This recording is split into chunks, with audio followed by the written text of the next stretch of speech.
అన్నగారికి శాపం తగిలి అన్నగారు బాధపడడం కన్నా నేను ఒక్కడిని చచ్చిపోతాను అన్నయ్య కోసం. లోపలికి వెళ్ళి మాట్లాడితే ఏం చేస్తాడు? చంపేస్తానన్నాడు. అన్నయ్య కోసం చచ్చిపోతాను తప్ప అన్నయ్య కోసం మాత్రం ఎట్టి పరిస్థితులలో అన్నయ్యకి మాట రానివ్వను.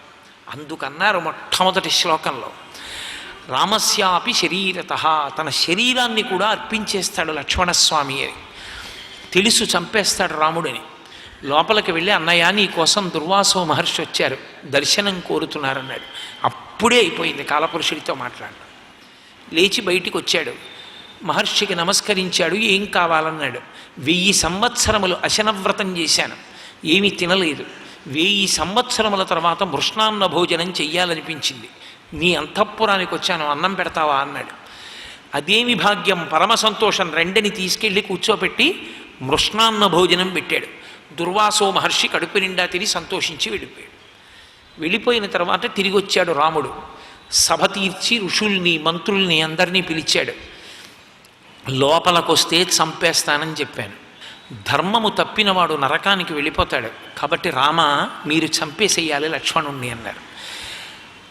వ్యక్తిని చంపినా ఒకటే, వ్యక్తిని కంటితో చూడకుండా మాట్లాడకుండా ఉన్నా ఒకటే. కాబట్టి నేను ఇకపైని ఇతనితో మాట్లాడను, ఇతన్ని చూడను, కాబట్టి ఇతనికి దేశ బహిష్కారం విధిస్తున్నాను, ఇతను వెళ్ళిపోవాలన్నాడు. లక్ష్మణస్వామి ఆ మాట విన్నారు, కనీసం బాధపడలేదు. అన్నయ్యని రక్షించడానికి ప్రయత్నం చేశాను, అన్నయ్య కోసం ప్రాణం వదిలేస్తున్నాను చాలు. కనీసం తన ఇంటికి వెళ్ళలేదు ఆయన. తిన్నగా సరయూ నది ఒడ్డుకెళ్ళి పద్మాసనం వేసి కూర్చుని యోగ విద్య చేత ఊపిరినంతటినీ కూడా బంధించాడు. వెంటనే దేవేంద్రాదులు ఊర్ధ్వలోకాల నుండి వచ్చి స్వాగతం చెప్పి విష్ణువాంశ అని ఊర్ధ్వలోకాలకి తీసుకెళ్ళిపోయారు. లక్ష్మణస్వామి వెళ్ళిపోయాక ఉండలేకపోయాడు రామచంద్రమూర్తి. సీతమ్మ తల్లి భూమిలోకి ప్రవేశించినా ఉండగలిగాడు, కానీ లక్ష్మణస్వామి లేకపోతే ఉండలేకపోయాడు. భరతుణ్ణి పిలిచి పట్టాభిషేకం చేసుకోమన్నాడు. అన్నయ్య నువ్వు లేకుండా మేము ఉండలేమన్నాయా, నీతోడిదే మా జీవితం అన్నాడు.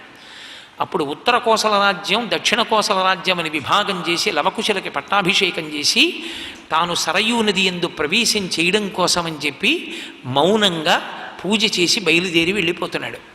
ఆయనతో పాటుగా కోసల దేశంలో ఉన్న ప్రజలు, వానరములు, భల్లూకములు, ఋషులు, భరతుడు, శత్రుఘ్నుడు వీళ్ళందరూ కూడా వెళ్ళిపోయారు. ఆయన సరయూ నది దగ్గరికి వెళ్ళి నీటిలో ప్రవేశిస్తూ ఉంటే బ్రహ్మాది దేవతలందరూ వచ్చి స్వాగతం చెప్పారు. రామచంద్రమూర్తి సశరీరుడై నడుస్తూ శ్రీ మహావిష్ణువు యొక్క శరీరములోనికి, శ్రీ మహావిష్ణువు యొక్క తేజస్సులోనికి ప్రవేశించి అవతార పరిసమాప్తి చేశారు. ఆయన వెనక కొన్ని లక్షల మంది రాముణ్ణి విడిచిపెట్టి ఉండలేమని సరయూ ప్రవేశం చేస్తున్నారు. చతుర్ముఖ బ్రహ్మగారి వంక చూసి చెప్పాడు, నన్ను విడిచిపెట్టి ఉండలేక వచ్చేశారు వీళ్ళందరూ, వీళ్ళకి కూడా తగిన లోకాన్ని ఇమ్మన్నాడు. సంతాన లోకాన్ని ఇస్తున్నానని బ్రహ్మగారు వాళ్ళందరినీ ఆ లోకానికి పంపించారు. రామావతార పరిసమాప్తి కూడా లక్ష్మణస్వామి వలననే. అన్నగారు వెళ్ళిపోతే, అన్నగారికి శాపం వస్తే తట్టుకోలేనని తన శరీరాన్ని విడిచిపెట్టేశాడు లక్ష్మణస్వామి.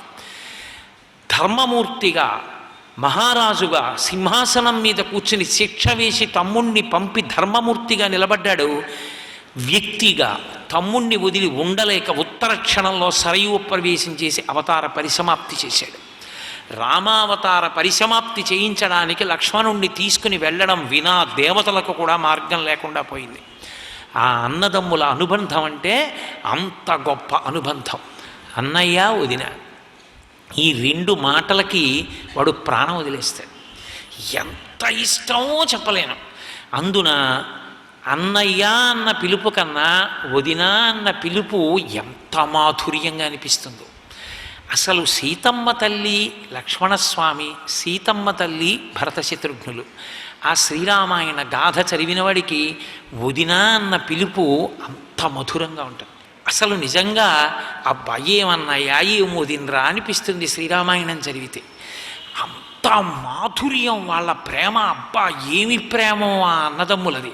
శ్రీరామాయణం చదివినటువంటి వాడు అన్నదమ్ములు దెబ్బలాడుకోవడం కన్నా ప్రాణం వదిలేయడం మంచిది అనిపిస్తుంది. అంత గొప్ప అనుబంధం వాళ్ళది. సర్వం శ్రీ ఉమామహేశ్వర పరబ్రహ్మార్పణమస్తు. స్వస్తి.